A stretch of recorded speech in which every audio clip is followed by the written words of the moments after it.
Baik. Assalamualaikum warahmatullahi wabarakatuh.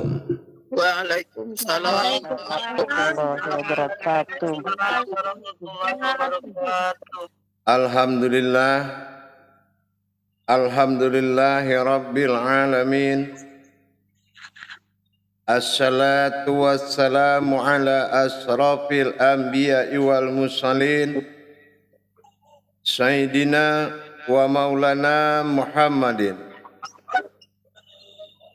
Ashhadu an la ilaha illallah wa ashhadu anna Muhammadan Rasulullah. Allahumma salli ala Sayyidina Muhammadun musyabihil wal ikram ya wal jalil wal ikram. Alhamdulillah, bersyukur kita kepada Allah dengan mengucapkan alhamdulillahi rabbil alamin atas segala karunia, limpahan rahmah dan hidayahnya, serta dengan izinnya juga kita dapat menjalankan amanahnya, beramal dan beribadah. Audionya tolong dimatikan. Bersalam kita tidak akan pernah kita lupakan.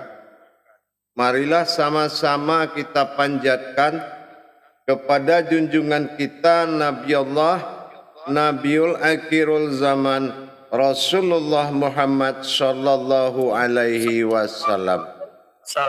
Atasnya kalimahnya dengan kita kalamkan bersama-sama dengan membaca Allahumma sholli ala Sayyidina Muhammad wa ala alihi Sayyidina Muhammad.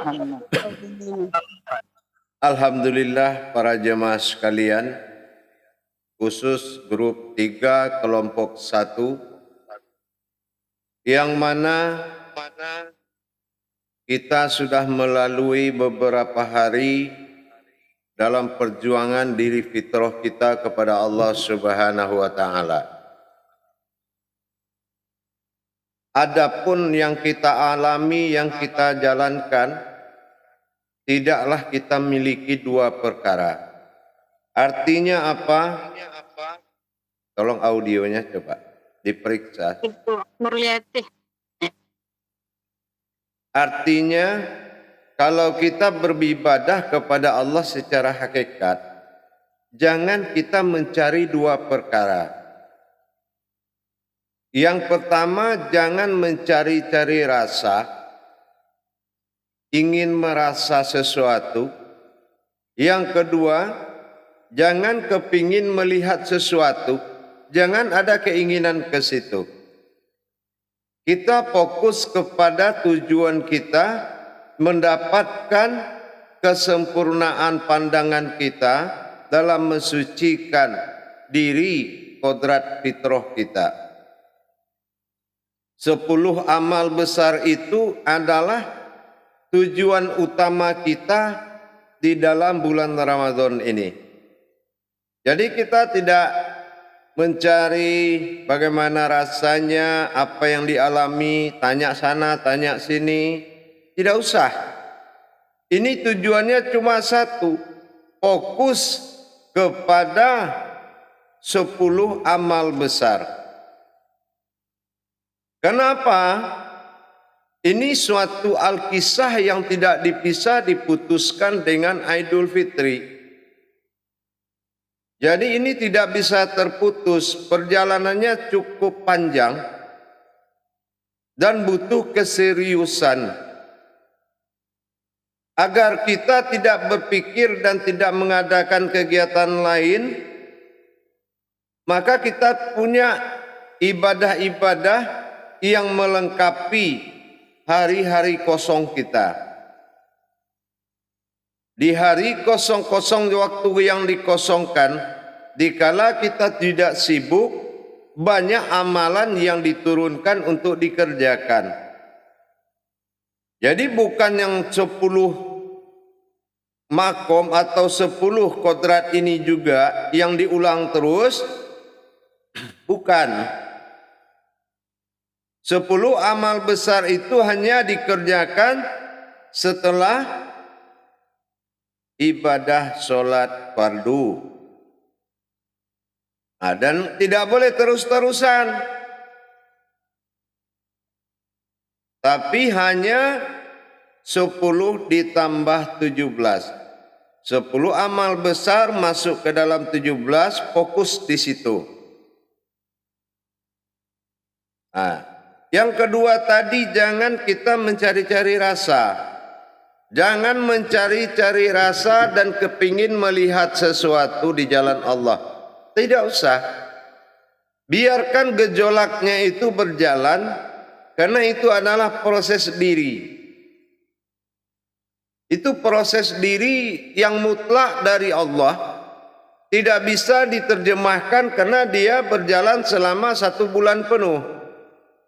Yang penting kita kerjakan. Nah, inilah diri fitrah. Nah, nanti dia akan berkaitan apakah diri fitrah ini kemenangannya akan kita dapati atau tidak, dilihat dari permohonan kita kepada Allah agar diberikan hak kepada kita tentang diri fitrah itu, agar selalu dengan kita selama 11 bulan yang akan datang. Nah, inilah fungsinya zakat fitrah. Zakat itu ditujukan untuk doa atas mendapatkan hak dan halal untuk kita beserta keturunan kita. Tapi kalau umpamanya diserahkan kepada yang lain, itu saya tidak paham menjalankannya. Tapi kalau diserahkan ke majelis kita, insya Allah kita akan serahkan kepada Allah Subhanahu wa Ta'ala dengan jalan kewaliannya. Para jemaah yang dirahmati Allah rahimakumullah. Jadi kita telah melakukan 1 bulan penuh nanti, yaitu dalam masa hakikat dengan Allah. Ini adalah bulan hakikat. Semua kodrat, semua amalan, semua kehidupan hakikat. Tidak ada yang berupa amaliyah, semuanya hakikat. Jadi saya harapkan dalam menjalankan 10 amal besar, tolong jangan lupa didampingi oleh amal taharohnya. Karena taharoh itu sangat kuat dan selalu mengisi kekosongan dengan taharoh setelah mengambil ke ibadah-ibadah zikir yang telah kita turunkan untuk bekal di bulan Ramadan ini.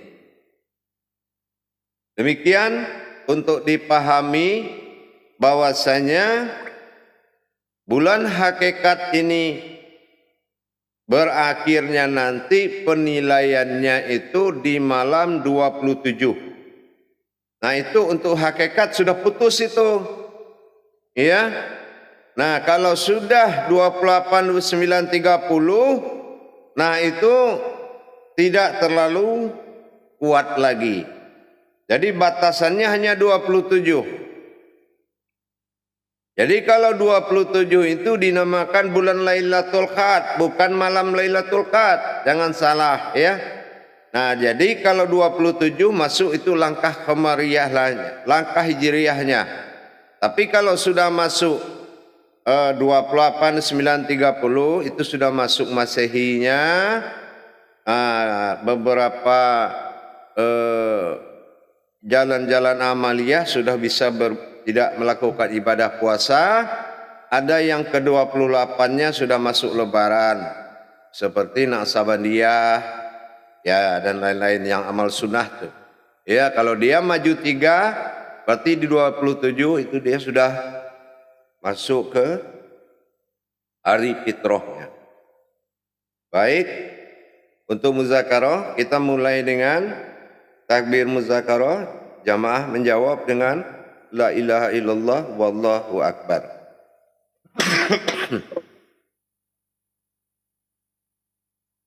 Sallu muzakaratun fil jami'ati rahimakumullah. La ilaha illallah wallahu akbar. Silakan moderator mengendalikan. Terima kasih Bu ya atas tausiahnya. Silahkan Bu Dede, saya kasih kesempatan sama menjawab, bertanya. Silakan Bu Dede. Assalamualaikum warahmatullahi wabarakatuh Bu ya. Waalaikumsalam warahmatullahi wabarakatuh. Saya bertanya Bu ya, ini soal asa usul diri ya Bu ya. Ya, Saya lihat di YouTube ya dari asa usul diri.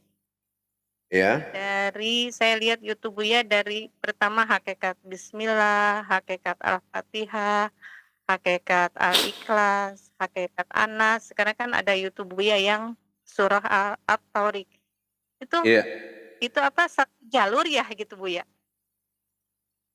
Ya, beda lah. Kalau kaji kodrat dengan kaji diri seutuhnya itu beda. Kalau kaji kodrat berarti itu kodrat-kodrat Allah dan sifat-sifat Allah dalam diri. Nah, yang disebut keumatan.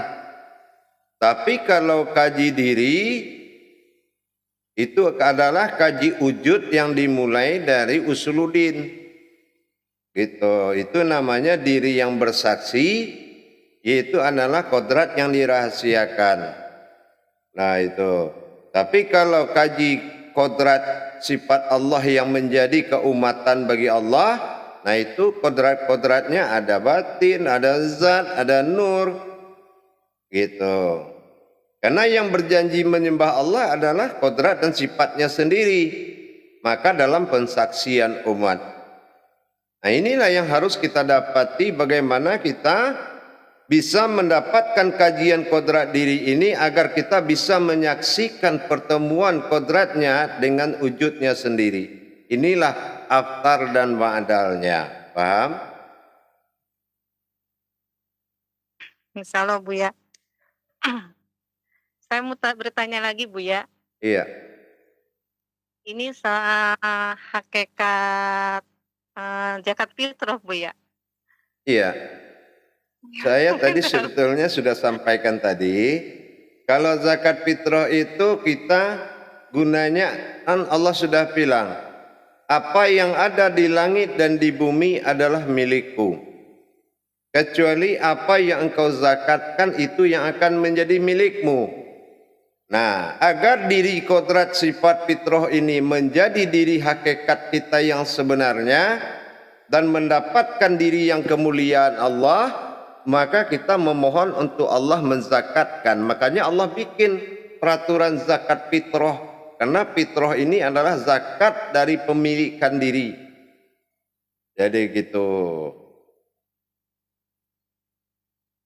Jadi hak kita mendapatkan kekuatan diri ini untuk kita. Kalau kita zakatkan, nah itu yang dinamakan wajib melaksanakan zakat fitrah. Nah itu muakat, sunnah muakat itu hampir sama dengan wajib. Itu paham? Bu ya. Insya Allah. Terus yang seandainya gini ya Bu ya. Seandainya kan saya punya anak 5 nih, punya cucu, punya menantu gitu ya.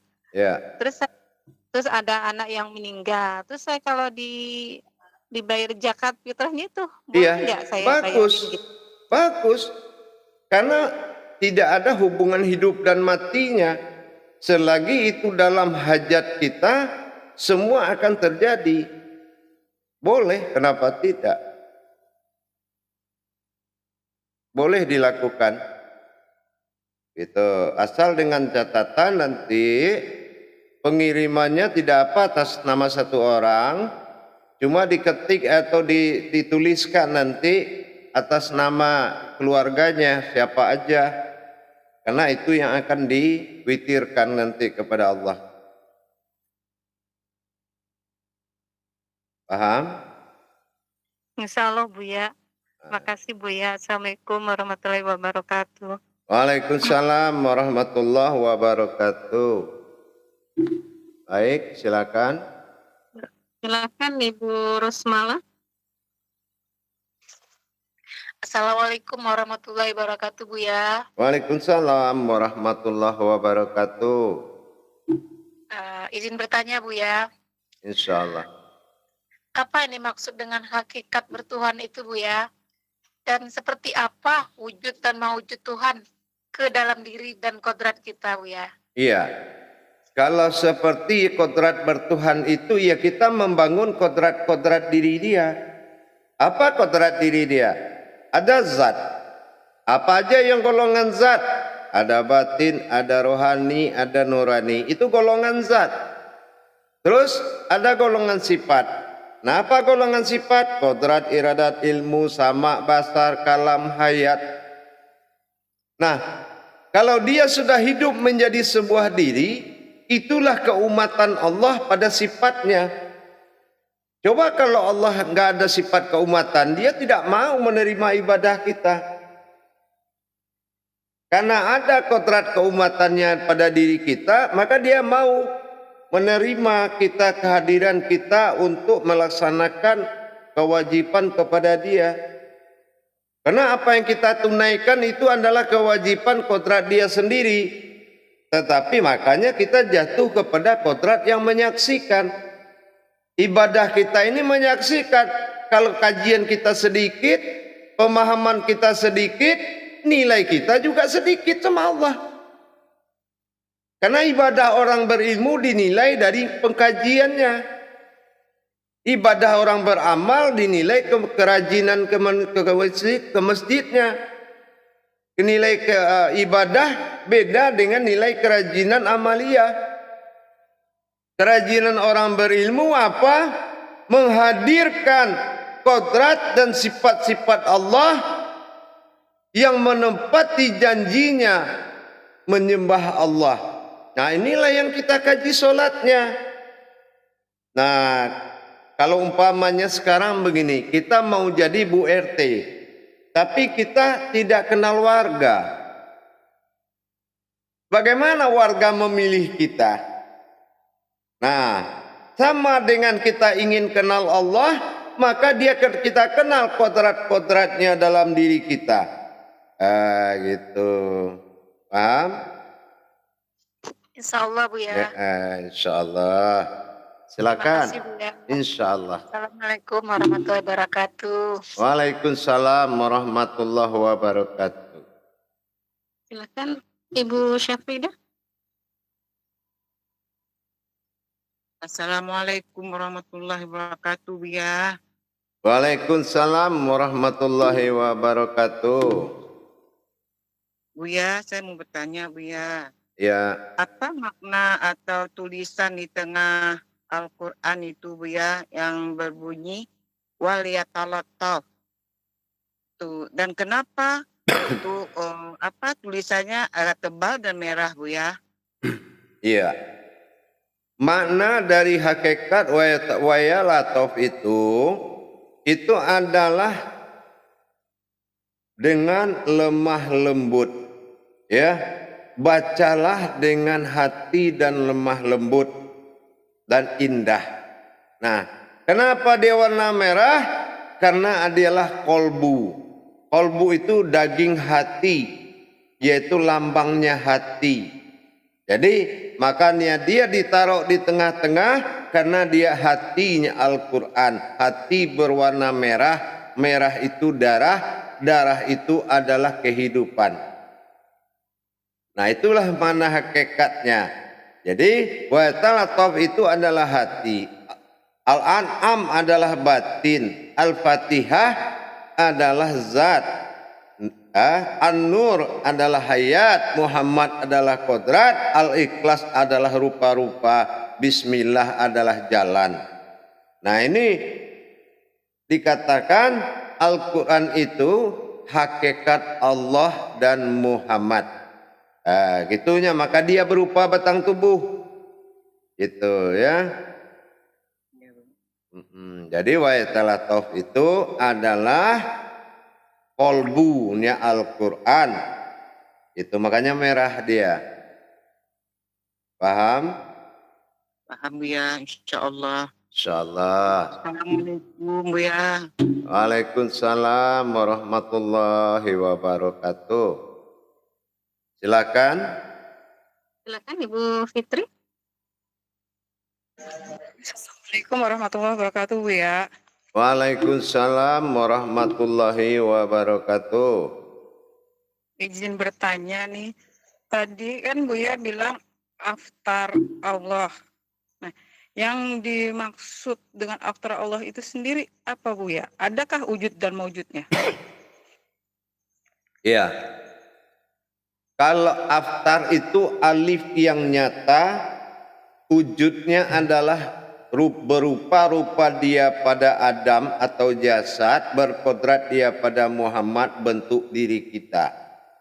Nah itu wujudnya. Jadi wujud dari aftar ini adalah nama besarnya Allah. Nah Allah, kodratnya Muhammad, mewujudnya Adam, itu namanya aftar. Tapi kalau yang tidak berbentuk, tidak berwujud, itu namanya alif tersirat, namanya ba'dal. Itu adanya dalam bismillah, dia disebut ada, dilihat tidak ada. Nah, itu alif tersirat bernama ba'dal, alif tersurat bernama aftar. Ya. Insyaallah gitu ya. Jadi kalau kita bawa ke diri kita, ya jasad inilah berbentuk aftarnya. Membuktikan kenyataan Allah pada diri adalah rupa-rupamu sendiri. Allah Rabbi wa aqlu la nanil fil Rabbi. Apabila engkau merindukanku, tataplah dirimu dengan kerinduan, maka kamu akan merasakan sesuatu di dirimu. Allah Rabbi khalaqana fi Rabbi. Paham? Ya, paham. Alhamdulillah. Lalu apa hanya diri hak aja yang ada di dalam aftar? Di dalam aftar itu ada tiga kodrat. Kodrat Adam nurani, namanya bagi jasad nur. Kodrat Muhammad adalah zat, wujudnya rohani. Dan kodrat Allah adalah batin, wujudnya nyawa. Itulah diri fanafillah itu. Nah, itu kalau aftar, makanya dia alif lam ha. Ah, gitu. Ya, alhamdulillah. Boleh satu lagi Bu ya? Boleh. Ada di dalam YouTube itu Bu ya berkata sifat qabla mutu anta mutu. Iya. Nah, itu kan harus dicabut. Iya. Yang dimaksud sederhananya sifat qabla mutu anta mutu itu seperti apa? Dan bagaimana cara kita mencabut sifat itu dalam diri Bu ya? Iya. Qabla mutu anta mutu, kejadian kematian dan baru kamu mati. Jadikan kematian baru kamu mati. Qabla mutu, jadikan kematian, anta atau ente atau antum mutu, mati. Nah, bagaimana bentuk kematiannya? Nah, disinilah kita menempatkan ujung kuku kita, mengambil dari ujung kuku jari kaki kita, itu dicabut ruhnya semua, itu yang dibuang ke maghrib. Ya, ke maghrib gitu. Padahal maghrib depan kita, tapi kita membuangnya ke belakang.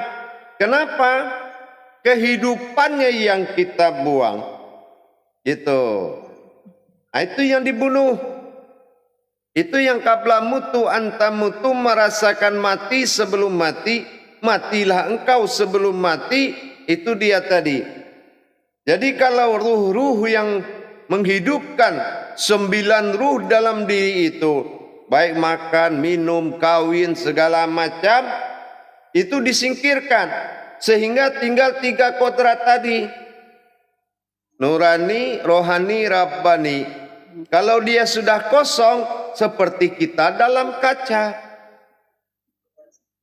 Gimana kalau kita dalam kaca? Bentuk sama, tapi di dalam nggak ada apa-apanya. Yang di dalam kaca itu dia nggak ada lambung nasinya, dan nggak ada apa-apa. Nah itu yang disingkirkan. Baru tinggallah seperti ayan karajiah itu. Ya, itu baru diri hakikat Allah namanya. Karena nggak ada ususnya, nggak ada tempat makannya, nggak ada nafsunya, nggak ada kehidupan. Yang ada kodrat aja. Ya, alhamdulillah Bu ya. Iya. Terima kasih. Ya. Insya Allah. Assalamualaikum warahmatullahi wabarakatuh. Waalaikumsalam warahmatullahi wabarakatuh. Teruskan. Silahkan Ibu Rati.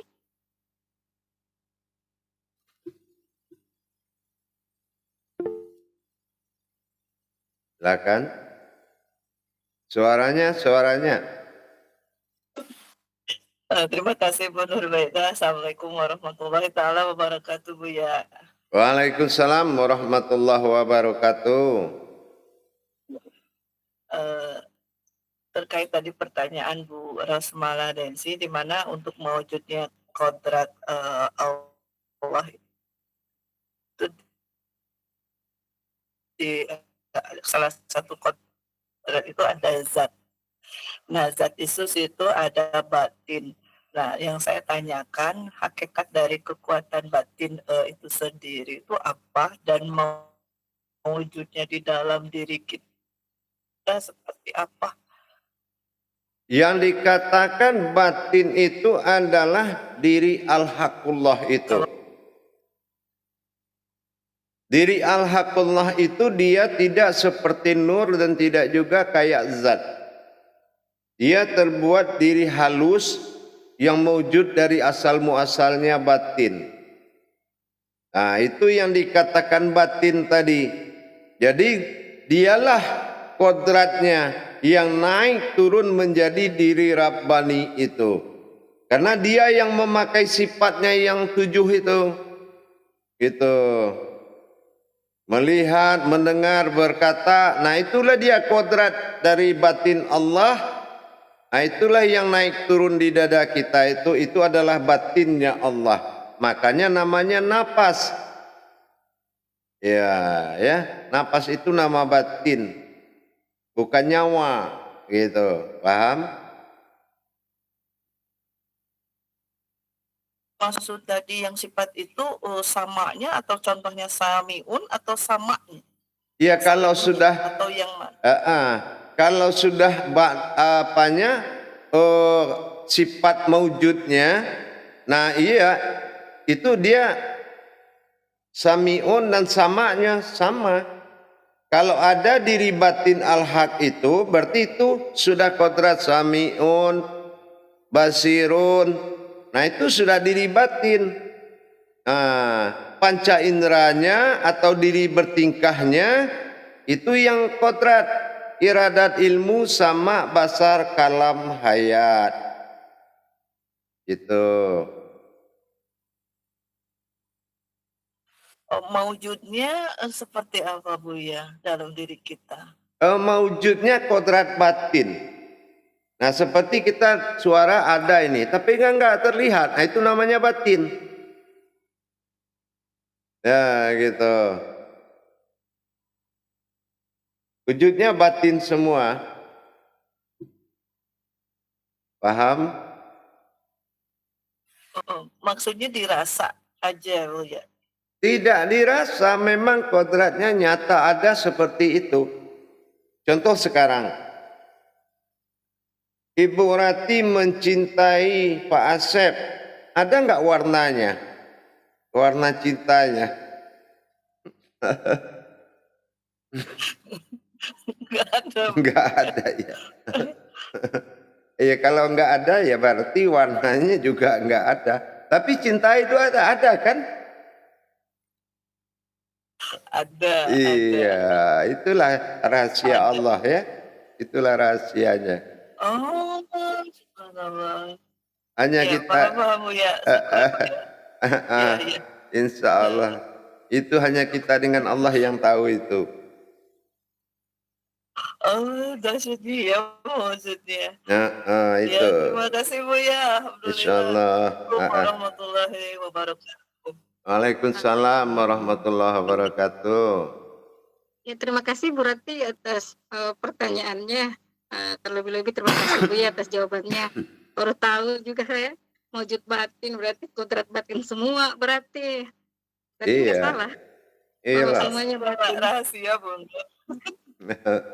Oke, kalau kasih sayang nggak usah disampaikan ke saya tahu juga. Nah, insya Allah. Silahkan Ibu urus sendiri. Insya Allah. Waalaikumsalam. Lanjut. Bismillahirrahmanirrahim. Assalamualaikum warahmatullahi wabarakatuh, Bu ya. Waalaikumsalam warahmatullahi wabarakatuh. Bu ya, di sini Rus mau tanya Iya. mengenai apa yang dimaksud dengan ma'rifatullah dan ma'rifatur ruh. Ma'rifatullah itu cara mengenal Allah. Kalimatnya la ilaha illallah. Kalau ma'rifaturuh cara belajar mengenal diri. Kalimatnya Muhammad Rasulullah. Nah, nanti itu yang dikaji. Dikaji mengenal diri itu ma'rifatul ruh. Ma'rifatul ruh mengenal diri. Nah, sementara ma'rifatullah itu mengenal Allah dalam kalimat la ilaha illallah. Siapa umat Allah itu? Kenalilah dalam kalam atau ayat Muhammad Rasulullah. Nanti kita kaji itu. Contoh mengajinya gini. Kepala kita bulat enggak? Iya, mim. Dada kita lebar enggak? Lebar. Perut kita bulat enggak? Mim. Mim. Kaki kita lurus dua-duanya seperti huruf dal. Nah, seperti tulisan Muhammad. Nah, kata sudah dapat tuh kerangkanya. Nanti kita kaji terus, nanti itu dapat diri kita gitu. Itu jalan untuk mengenal diri. Nah, kalau ma'rifatullah jalan untuk mengenal Allah. Makanya dikatakan barang siapa mengenal diri, maka dia akan mengenal Allah. Nah, itulah syahadat tadi. Bu ya, hakikatnya bagaimana Bu ya? Hakikat apanya? Nah itu dah ma'rifatullah dengan ma'rifatullah dengan ma'rifat ruh. Ya, kalau ma'rifatullah itu kan tidak ada hurufnya yang bersifat lain selain lam alif aja Allah. Nah, itu di tanda-tandanya sudah kelihatan. Kalau di ma'rifatur itu tidak ada huruf ketuhanan. Mim ha mim dal. Nah, itu sudah kelihatan dari hurufnya saja sudah kelihatan huruf umat dengan huruf ketuhanan. La ilaha illallah, lam alif ha, itu aja semuanya. Nah, gitu. Artinya Allah. Alif lam lam ha, ya kan gitu. Nah, sekarang ada nggak bedanya tulisan Allah dengan tulisan la ilaha illallah? Saya tanya dulu deh, saya balikin. Perbedaan hurufnya. La ilaha illallah sama-sama ada Allahnya. Iya, enggak tulisannya, hurufnya. Beda. Apa bedanya? La ilaha di Allahnya sama. Bukan dia yang benar. Iya. Mana dicoba saya enggak bisa nanti. Nah, kan tulisan la ilaha illallah itu hurufnya lam alif ha. Nah, sementara tulisan Allah alif lam lam ha sama itu. Nah, kalau la ilaha illallah Allah itu juga. Itu ya. Jadi kalau jadi banyak itu maknanya di situ nanti gitu. Ya. Ternyata huruf alif lam lam ha itu dengan tulisan la ilaha illallah ya sama. Tulisannya alif lam ha juga, la lam ha. La ilaha illallah. Kalau tulisan Allah alif lam lam ha. Singkatannya. Itu ya. Kalau tidak ada Tuhan selain Allah, la ilaha illallah. Siapa tidak ada Tuhan selain Allah? Allah. Kan gitu. Iya. Nah, gitu sama tulisannya. Alif lam lam ha. Wah, nanya lagi. Apa lagi? Nah, di sini apa makom dan kodratnya di dalam diri itu Buya? Kalau dalam diri kita kodratnya, kalau la ilaha illallah tadi, la ilaha illah Allah, la itu lam alif jasad kita, ilaha itu nyata dilihat, ilah itu batin hati, Allah itu maujud zatnya seperti Muhammad. Pusing nggak? Pusing. Nanya ketinggian sih. Makanya ikuti pelan-pelan dulu belajarnya. Saya sering di YouTube tuh itu terus, tapi kepingin tahu. Ya. Jadi kalau kodrat la ilaha illallah Muhammad Rasulullah itulah diri kita, ini kodratnya. Muhammad mim kepala, hadada mim perut, dal kaki, Rasul ini rohnya, Allah itu adalah batin kita. Jadi bentuknya dia itu ya seperti kita ini tulisannya. Itu yang dinamakan kalimatul haq. La ilaha illallah Muhammad Rasulullah wa kalimatul haq. Itu adalah kalimat yang hidup, bukan tulisan biasa. Mana kalimat yang hidup? Inilah diri kita. Gitu ya. Lam alif la. Nah, kita melihat nih ke dalam hati halus. Ilaha, kita melihat lahanya yang nyata. Ilah, kita lihat lagi hati halus kita, tempat Tuhan berdiam. Allah, inilah maujudnya. Seperti mim ha mim dal Muhammad tadi. Kenapa? Allahumma sholli ala sayyidina Muhammad. Allah itu bersembunyi dalam wujudnya Muhammad. Itu, paham? Insya Allah belajar lagi ya. Jangan nanti rajin-rajin nonton YouTube-nya. Mungkin ini juga agak tinggi Bu ya. Kemudian apa yang dimaksud wujud dan maujudnya di dalam diri Bu ya? Iya, kalau wujud Allah itu adalah diri fanafilah ini. Itulah adanya diri yang tidak berurat, tidak berdarah, nurani, rohani dan nyawa atau rabbani. Itu wujudnya. Maujudnya bentuknya, zohirnya maksudnya. Kalau zohirnya inilah Muhammad Rasulullah, inilah bentuk diri kita, itu zohirnya. Itu namanya maujud. Nah, aku yang ada, engkaulah maujudku. Nah, anna antal al-ujubun wa anta annal maujudan. Artinya adanya aku, buktinya engkau yang terlihat. Coba kalau aku nggak ada, engkau tidak akan bisa dilihat. Alias is dead. Nah, kan gitu. Gitu. Coba kalau aku ada, karena aku adalah engkau bisa dilihat orang, kata Allah. Ana antal ujubu ala naim mawjud. Coba kalau aku tidak ada, bagaimana bisa kamu ada, kata Allah. Kalau orang tuamu cuma melahirkan, bukan menciptakan, kata Allah. Kalau aku tidak jadikan apa yang mereka lahirkan.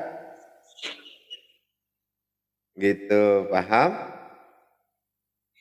Insya Allah Bu ya, insya Allah belajar lagi, Insya dan Allah. belajar. Harus, itu wajib. Iya, iya. Maaf, Bu ya, paham? nanya lagi ya. Nanya lagi satu. Bu Iya. ya, terkait masalah tadi nyambungannya Bu Dede tuh masalah zakat fitrah tuh Bu ya. Bu ya, di sini juga harus kan punya anak meninggal gitu. Itu sama nggak nama zakatnya atau hadiah atau apa sedekah apa sama namanya nanti dan jumlahnya Kalau anak yang meninggal itu masih dalam usia tanggungan orang tua, meskipun sudah lama, itu tetap menjadi kewajiban. Dan kalau dia pun meninggal sudah dewasa, itu adalah suatu keharusan untuk membantu dia mendapatkan kemuliaan Allah. meninggalnya sudah mau wisuda. Berarti belum terijabah sunnah nikah kan? Dia belum. Nah, kalau dia belum, masih dalam tanggungan kita. Kecuali sudah ijab qabul. Nah, berarti kalau sudah ijab qabul, tinggal kita membantu untuk memberikan dia kekuatan. Gitu, paham? Karena fitrah itu diri. Iya. Contoh kita mau lebaran, kita nggak mendaftar dulu. Artinya tidak mengambil hak. Berarti hak lebaran juga nggak boleh, makanya dia wajib. Jangan ikut lebaran lah kalau nggak zakat kamu. Harus berkurung di kamar, nggak boleh keluar. Insya Allah Bu ya, insya Allah. Insya Allah. Bu ya, biar jelas ya Bu ya. Nilainya itu sama Bu ya. Apanya? Nilai yang meninggal tuh nilai zakatnya. Sama. Ini kan fitrah itu diri hakikat rohani, jadi tidak ada penilaian jasmani di situ. Jadi kalau dihitung secara nazabnya yaitu 3,5 liter, gitu, 3,5 liter. Iya, iya. Sesuai kualitas yang kita makan sehari-hari. Jangan nanti pergi ke pasar cari beras yang 2.000, 5.000, 8.000. Beras makan kucing, jangan. Ya, harus senilai apa yang kita konsumsi, kita makan sehari-hari. Iya. Umpamanya kita makan beras 12, beras berapa gitu, ya udah situ penilaiannya. Paham? Paham. Bu ya. Bu ya, umpamanya kita membayarnya Bu ya, walaupun kita jauh-jauh hari raya boleh nggak Bu ya? Boleh. Boleh ya, jauh-jauh hari raya gitu. Boleh. Ya. Lebih baik, lebih cepat itu lebih baik. Karena apa? Apalagi kita sedang menjalankan 10 amal besar. Wah, itu kesempatan sekali. Kenapa? Selesai ngamalkan kita nggak zakat ya sama aja nggak dapat hak kita di situ. Jatuh jadi amalan biasa aja. Ya. Ya udah, insyaallah ya. Ya, puas Bu, puas banget Bu ya. Terima Alhamdulillah. kasih. Assalamualaikum warahmatullahi wabarakatuh Bu ya. Waalaikumsalam warahmatullahi wabarakatuh. Ya, lanjut. Terima kasih Bu Rosmiati. Alhamdulillah Bu ya, di sini kita baru belajar ini baru ketahuan bahwa yang meninggal pun itu wajib kita zakat fitrahkan. Yang taunya kita itu kan yang hidup aja. Iya. Bahkan dulu kan Bu ya, waktu kita lagi hamil itu kan ya nggak boleh karena masih di dalam kandungan kan nggak boleh. Begitu gimana Bu ya? Kalau kita sudah merasa wujudnya itu ada, itu sudah diharuskan. Gitu. Tapi kalau kita sendiri masih meragukan dia 3 bulan, 4 bulan tahadan tangga. Contoh sekarang, kalau kita hajatan untuk menyambut dia hadir di dunia baru umur 3 bulan, boleh kan? Kita syukuran. Terlambat bulan aja kita syukuran, kata dokter sudah mewujud, boleh kok. Itu sudah kepercayaan di daerah-daerah aja, itu bukan kepercayaan agama yang melarang-larang berbuat baik itu. Kecuali baru 5 bulan sudah beli ayunan, sudah beli tempat tidurnya, nah itu nggak boleh juga, ya. Kalau untuk perbuatan hakikatnya boleh. Tapi kalau perbuatan zahirnya itu kurang bagus, paham? Kurang bagus lah gitu ya. Ya, Bu, ya. Nah, nih Ibu nih yang masih mau hamil, kalau saya udah nggak bisa. Jadi silakan nanti kalau lagi Sebentar jamaah, saya tutup YouTube dulu, nanti kita langsung lanjutkan lagi insyaallah. Assalamualaikum warahmatullahi wabarakatuh. Waalaikumsalam.